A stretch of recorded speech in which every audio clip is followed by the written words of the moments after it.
Hey, what's going on? Ryan Nolting here with another album review. And this week we are going to do the brand new, just came out actually January 31st. It's part of a three-part rock opera by the Smashing Pumpkins called Atum. So here's how what they're calling this is Act 2. Act 1 came out on the 15th of November of 2022. Exactly 11. There's 11 songs on that. Exactly 11 weeks later, this came out. It's got 11 songs on it. And then on the 21st of April of 23, a third part with 11 songs is going to come out. I listened to some of Act 1. Pretty mellow. This is pretty damn good. So here's how this thing works. This is produced by Billy Corgan. Okay, so you got Jimmy Chamberlain back in the band. You got Jeff Schroeder on guitars. And James Inya on guitar as well. Jeff plays bass on this record. Here's how this thing goes down. Avalanche is the first song. Here's my notes. It's a very synthy opener. It kind of opens up a little bit at the 1.5 minute mark, 1:27 I wrote down. It's a cool song. It's optimistic beginning. So lots of keys on this. This isn't like your early 90s Pumpkins that was ferocious and, heavy guitar. They called it grunge or whatever, but let's face it, it was hard rock. And Smashing Pumpkins were. Empires, kick ass. Heavy guitars on the second song, Empires. I really like it. It's strong. It sounds like vintage Pumpkins to me. Neophyte is the third song. I wrote maybe it's too mellow for me, ? Not necessarily feeling it. I don't know. It ain't right in quotes. I don't know. Not my favorite, but not bad. There's not a bad song on this record. And this thing grows on you, by the way.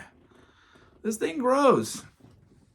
Moss, doomy guitar, kind of that sludgy stoner sound, stoner rock, sludge rock, acid rock, whatever you want to call it. I could hear that live. It sounds like it'd be a good one to play live. This fifth song is called Night Waves. It's a cool track. It's got really spacey keyboards. Again, lots of keys on this record. Billy likes to write on a keyboard. Most good songwriters do, because it's easier to find those kind of weird notes and in between chord notes on a keyboard than it is a guitar. The next one's called Space Age. I like it. It works. It's mellow. It feels genuine. It feels like it's kind of melancholy again, but it's used to run blue. Used to run abused. I don't know. It's really something to. This album's has you thinking, and again, every time you listen to it, I try to listen to these at least 3 times all the way through, just to give it an honest listen. I listened to this record probably 5 times through. That's how much I liked it, and you can't. It's not a record that you can wrap your head around immediately, and that says, what does that say? Should a great record immediately hook you in? I guess.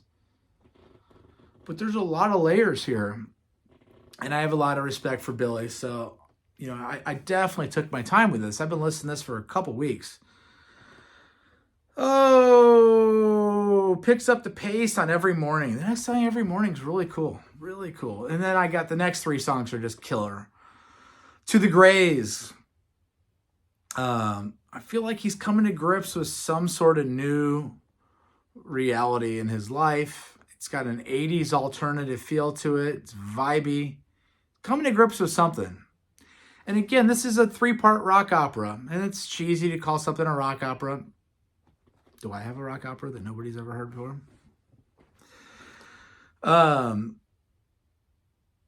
It's good. It's good. If he's got a rock opera, the first album, Act 1, was more mellow than this. This is getting heavier. I wonder if that third act's going to be heavy as hell. It comes out the 21st of April. Buy this record, people. By the way, subscribe to my channel. Like this video. We appreciate all the support we've been getting, especially lately.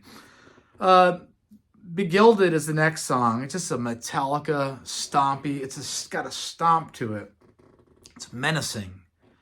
I mean, one of the top tracks on this for sure. Begilded. And then the next song, number 10, the 10th song on this is called The Culling. It's a nice use of space. You know, he doesn't have to fill in every single amount of the track with sound. He can use silence. Great songs have silence.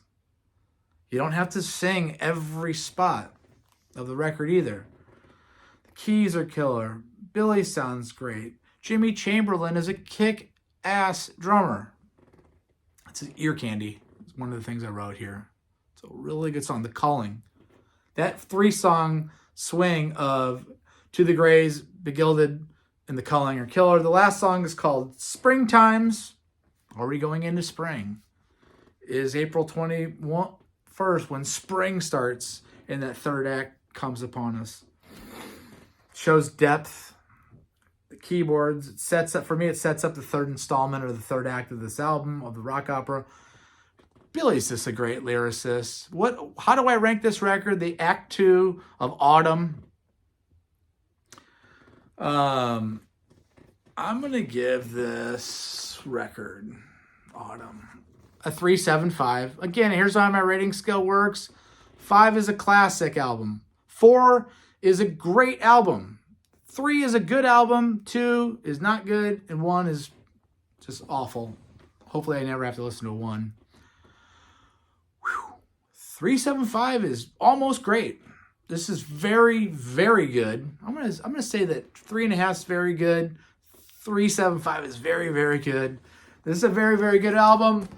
Atum by the Smashing Pumpkins. Go out and buy this record, but get it on vinyl, get it on CD, stream it, however you do it. Peace out. Thanks a lot for watching. See ya.